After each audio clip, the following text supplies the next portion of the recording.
ಇದು ರಿಪಬ್ಲಿಕನ್ನದ ಮತ್ತೊಂದು political exclusive ಸುದ್ದಿ.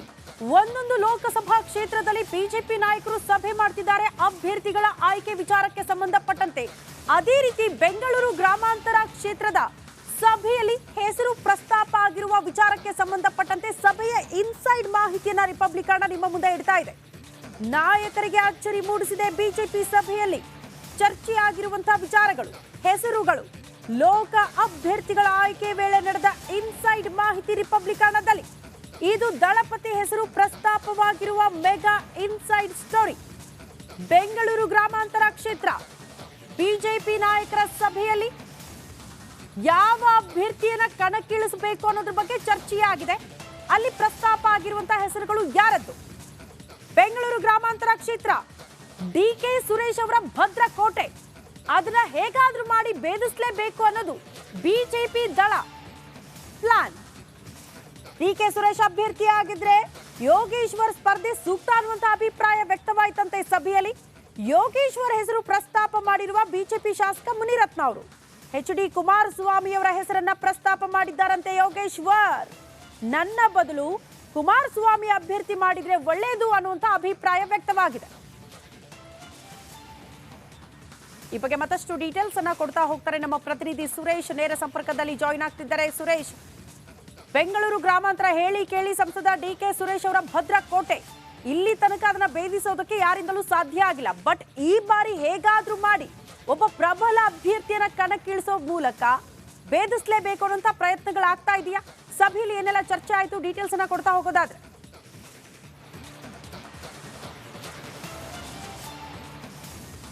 ಎಸ್ ಶ್ರುತಿ, ರಾಜ್ಯ ರಾಜಕಾರಣದಲ್ಲಿ ಬೆಂಗಳೂರು ಗ್ರಾಮಾಂತರ ಕ್ಷೇತ್ರ ಲೋಕಸಭಾ ಕ್ಷೇತ್ರ ಈಗ ಮತ್ತೆ ಸದ್ದನ್ನು ಮಾಡ್ತಾ ಇರ್ತಕ್ಕಂಥದ್ದು. ಈಗ ನಿನ್ನೆ ನಡೆದಂತಹ ಏನು ಲೋಕಸಭಾ ಚುನಾವಣೆಗೆ ಅಭ್ಯರ್ಥಿಗಳು ಮತ್ತು ಆಕಾಂಕ್ಷಿಗಳೇನಿದ್ದಾರೆ ಅವರ ಅಭಿಪ್ರಾಯ ಸಂಗ್ರಹದ ಸಭೆಯಲ್ಲಿ ಈ ಮಾಜಿ CM ಎಚ್ ಡಿ ಕುಮಾರಸ್ವಾಮಿ ಅವರ ಹೆಸರು ಪ್ರಸ್ತಾಪ ಆಗುವ ಮೂಲಕ ಅಚ್ಚರಿಯನ್ನು ಮೂಡಿಸಿರ್ತಕ್ಕಂಥದ್ದು. ಮೊದಲನೇದಾಗಿ ಏನು ಮುನಿರತ್ನ ಇದ್ದಾರೆ, ಮಾಜಿ ಸಚಿವರು ಮುನಿರತ್ನ ಅವರು, ಎಚ್ ಡಿ ಕುಮಾರಸ್ವಾಮಿ ಮುನಿರತ್ನ ಅವರು ಮೊದಲು ಪ್ರಸ್ತಾಪವನ್ನು ಮಾಡ್ತಾರೆ. ಬೆಂಗಳೂರು ಗ್ರಾಮಾಂತರ ಲೋಕಸಭಾ ಕ್ಷೇತ್ರಕ್ಕೆ CP ಯೋಗೇಶ್ವರ್ ಏನಿದ್ದಾರೆ ಮಾಜಿ ಸಚಿವರು, ಅವರು ಸೂಕ್ತ ಅಭ್ಯರ್ಥಿ ಅಂತಕ್ಕಂತಹ ಒಂದು ಪ್ರಸ್ತಾಪವನ್ನು ಮಾಡ್ತಾರೆ. ಆ ನಂತರ ಅಲ್ಲಿ ಚರ್ಚೆ ಶುರುವಾಗುತ್ತೆ. ಸುಮಾರು ಅರ್ಧ ಗಂಟೆಗಳ ಕಾಲ ನಡೆದಂಥ ಚರ್ಚೆಯಲ್ಲಿ CP ಯೋಗೇಶ್ವರ್ ಅವರ ಪರ ಕೆಲವು ನಾಯಕರುಗಳು ವಾದವನ್ನು ಮಾಡ್ತಾರೆ. ಅಂದರೆ CP ಯೋಗೇಶ್ವರ್ ಅವರು ಒಕ್ಕಲಿಗ ನಾಯಕರಿಗೆ ಸೂಕ್ತವಾಗಿ, ಅಂದರೆ ಒಂದು ವೇಳೆ ಬೆಂಗಳೂರು ಗ್ರಾಮಾಂತರ ಲೋಕಸಭಾ ಕ್ಷೇತ್ರದಿಂದ ಕಾಂಗ್ರೆಸ್ ಅಭ್ಯರ್ಥಿಯಾಗಿ ಡಿ ಕೆ ಸುರೇಶ್ ಅವರು ಕಣಕ್ಕೆ ಇಳಿದಿದ್ದೆ. ಆದರೆ ಒಕ್ಕಲಿಗ ಬೆಲ್ಟ್ ಇರ್ತಕ್ಕಂತಹ ಪ್ರಾಬಲ್ಯ ಇರ್ತಕ್ಕಂಥ ಕ್ಷೇತ್ರದಲ್ಲಿ ಒಕ್ಕಲಿಗ ವರ್ಸಸ್ ಒಕ್ಕಲಿಗ ನಾಯಕರನ್ನು ಹಾಕೋಣ, ಖಂಡಿತವಾಗ್ಲೂ ಇದು ವರ್ಕೌಟ್ ಆಗುತ್ತೆ. ಸೊ ಈ ಮೂಲಕ CP ಯೋಗೇಶ್ವರ್ ಅವರು ಖಂಡಿತವಾಗ್ಲೂ ಕೂಡ ಉತ್ತಮ ರಾಜಕೀಯ ತಂತ್ರಗಾರಿಕೆಯನ್ನು ಮಾಡಿ ಜೊತೆಗೆ ನಾವೆಲ್ಲರೂ ಕೂಡ ಬೆಂಬಲಿಸಿ ಗೆಲುವನ್ನು ಸಾಧಿಸ್ಬೋದು ಅಂತಕ್ಕಂಥ ಚರ್ಚೆಗಳು ಶುರುವಾಗುತ್ತೆ. ಆದರೆ ನೇರವಾಗಿ CP ಯೋಗೇಶ್ವರ್ ಅವರು ಏನೋ ಮುನಿರತ್ನ ಅವರ ಮಾತಿಗೆ ಆಕ್ಷೇಪವನ್ನು ವ್ಯಕ್ತಪಡಿಸಿ ನಾನು ನಯವಾಗಿ ಅದನ್ನು ತಿರಸ್ಕಾರ ಮಾಡ್ತಾರೆ. ಅಂದರೆ ನನಗಿಂತಲೂ ಕೂಡ ಎಚ್ ಡಿ ಕುಮಾರಸ್ವಾಮಿ ಅವರು ಸೂಕ್ತ ಅಭ್ಯರ್ಥಿ, ಮೈತ್ರಿ ಅಭ್ಯರ್ಥಿಯಾಗಿ ಎಲ್ಲರೂ ಕೂಡ ಒಮ್ಮತದಿಂದ ಎಚ್ ಡಿ ಕುಮಾರಸ್ವಾಮಿ ಅವರನ್ನು ಕಣಕ್ಕಿಳಿಸೋಣ. ಎಚ್ ಡಿ ಕುಮಾರಸ್ವಾಮಿ ಅವರನ್ನು ಕಣಕ್ಕಿಳಿಸಿದ್ದೆ ಆದರೆ ಖಂಡಿತವಾಗಲೂ ಕೂಡ ಒಂದು ವೇಳೆ ಡಿ ಕೆ ಬ್ರದರ್ಸ್ ಏನಾದರೂ, ಅಂದರೆ ಡಿ ಕೆ ಸುರೇಶ್ ಅವರು ಏನಾದರೂ ಅಭ್ಯರ್ಥಿ ಆಗಿದ್ದೆ ಆದರೆ ಖಂಡಿತವಾಗಲೂ ಕೂಡ ಅವರ ರಾಜಕೀಯ ತಂತ್ರಗಾರಿಕೆಗೆ ಕೌಂಟರನ್ನು ಕೊಡೋದಕ್ಕೆ ಎಚ್ ಡಿ ಕುಮಾರಸ್ವಾಮಿ ಅವರು ಸೂಕ್ತ ಅಂತಕ್ಕಂತಹ ಒಂದು ನಿರ್ಧಾರದ ವಿಚಾರವಾಗಿ ಅಲ್ಲಿ ಪ್ರಸ್ತಾಪವನ್ನು ಮಾಡ್ತಾರೆ CP ಯೋಗೇಶ್ವರರು. ಆಗ ಹಿರಿಯ ನಾಯಕರೆಲ್ಲರೂ ಕೂಡ ಕೆಲ ಕಾಲ ಗಂಭೀರವಾಗಿ ಚರ್ಚೆಯನ್ನು ಮಾಡಿ ಆ ನಂತರ ಒಂದು ನಿರ್ಧಾರಕ್ಕೆ ಬರ್ತಾರೆ. ಈ ವಿಚಾರವನ್ನು ಹೈಕಮಾಂಡ್ ನಾಯಕರಿಗೆ ಬಿಡೋಣ, ಏಕೆಂತಂದರೆ ಎಚ್ ಡಿ ಕುಮಾರಸ್ವಾಮಿ ಅವರು ಖಂಡಿತವಾಗಲೂ ಸೂಕ್ತವಾದಂಥ ಅಭ್ಯರ್ಥಿ.